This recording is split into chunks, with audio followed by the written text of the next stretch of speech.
YouTube is fun for attention. My alter ego is my doppelganger. She likes to tell Cindy to show more cleavage and she is wild. Cynthia is the evil twin of Cindy. Now here's a channel on YouTube where this lady discusses her various forms of alter ego doppelgangers and how each personality as doppelganger, will bring out a certain part of her personality.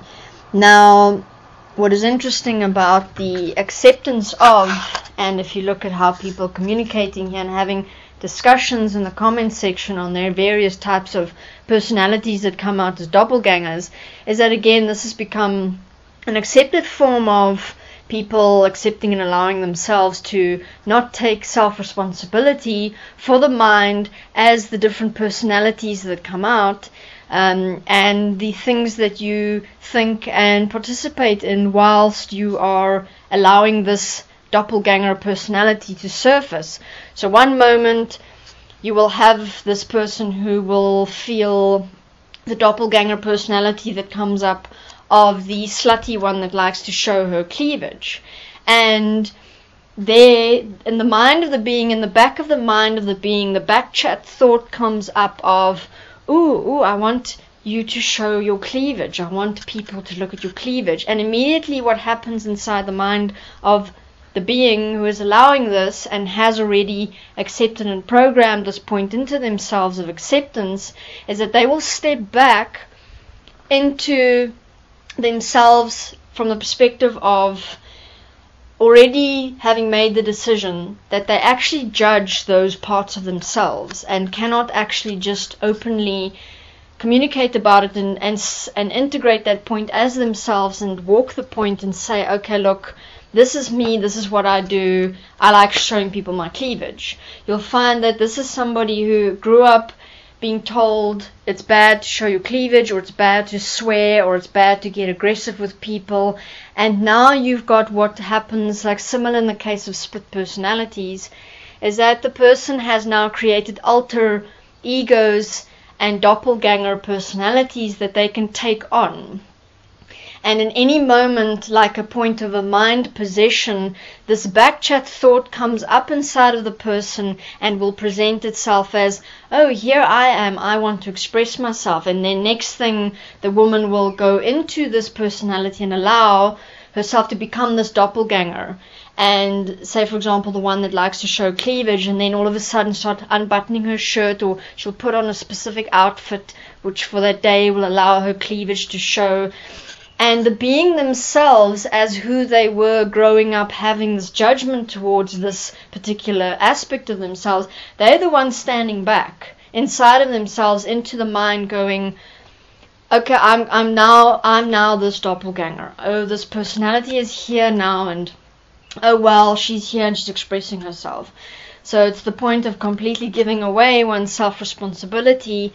for this personality to have its play for the day. And then, you even see here, in some of these videos and some of the channels that are linked to this particular person's channel, some people even will go into the doppelganger personality of movie stars, where they will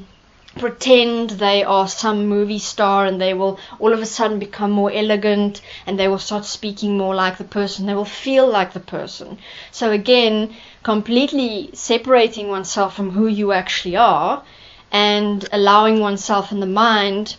to create an energetic, you could say an imprint of that which you saw about the celebrity, on the internet and on TV and so forth. And then you take in all the information, you create an energetic entity which comes up inside of you, which will present itself as backchat thoughts which say, I'm here now, or I would really like to more feel like that movie star. And then the energy comes up and the feeling comes up as this entity that takes you over, and then next thing now you are for the next couple of hours or how long feeling like this. And many people will do this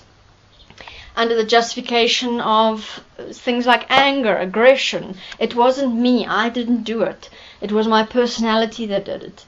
And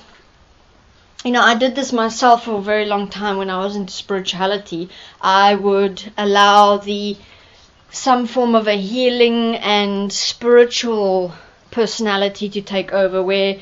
I started working with this point, which I'll give you the information now of how I got to this realization that I was actually just completely mind-fucking myself, was because I started looking at why would I go from being who I was and who I'd actually grown up to be, which was somebody who was actually very insecure. I had depression. I'd grown up, with the usual troubles that a teenager experienced, and I went into extensive depression. And then I went into spirituality, trying to find answers to assist myself with, and through that studied, esoteric healing and those kind of courses, and through that developed, the same way as I described a few minutes ago, I developed the esoteric alternative healer personality, which would, if ever I felt, and I actually, when I started writing about this, I was able to trace the timeline of how this personality gets triggered inside of me. And this I'm mentioning now because these are the steps that I suggest a person takes who starts working with the point of self-honesty, is to sit down and do the following, which is I started looking at, in every moment in my day or during my week, where would I go into my alter ego personality of Andrea the healer or Andrea the energy worker. I would, for example, if I was feeling low, so this would be at one of my low points if I was experiencing excessive depression, this is where the thought would come up in the back of my mind as, for God's sake, just get away from this feeling. What can I do to get away from this feeling? Oh, why don't you, open one of your esoteric or healing books.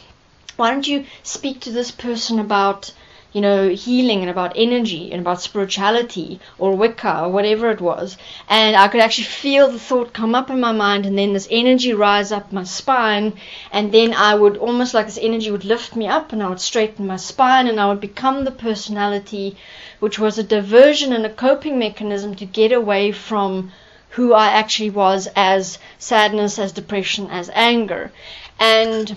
I would use the same type of anger personality, which, just as another quick example, when I was in situations where I couldn't communicate effectively with people about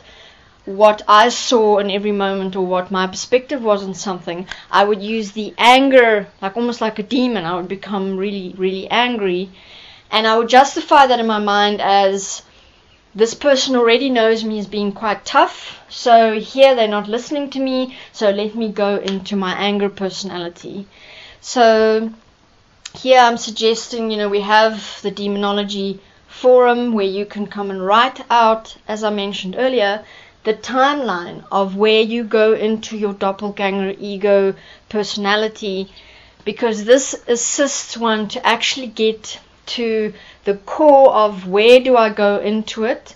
because then you can actually see what is it that you're trying to get away from. Why are you not just living here as the physical? What is it about your life that you feel you need to enhance, get away from, accentuate? So through the tool of writing, we will assist you on the forum how to identify what your personalities are, and then how to go into why they were created, when they were created, and how in your day-to-day life to start identifying, when you get to the point of identifying and self-corrective action, to identify where in my week do I go into it, because those are the points where one needs to identify what are your trigger points, where have you already designed like an automated system that comes up. Because I find, and this I found myself, that people find it difficult to stick to the point of self-corrective statements, because let's say you have written something out, you've done self-forgiveness on it, you've written out self-corrective statements, so for example, where you've forgiven yourself, accepting and allowing yourself to go into the personality as the angry lady instead of calmly communicating what it is, and you've done all the self-forgiveness around where that came from in relation to who, what, where. Now the self-corrective statement comes through of when I am experiencing myself unable to communicate and I feel I want to now shout across my opinion, I stop, I breathe, I take a moment, I look inside myself, what is it that I want to say, and I focus on saying it clearly to the other person, stopping all reactions and worries and fears, as thoughts coming up in me of, say, for example, judgments the person might have. And a lot of people find that when they are, for example, faced with a moment where now I need to walk my self-corrective statement, as I've just said it, what happens is the backchat thought comes up your spine and this energy comes up, and next thing you're in anger.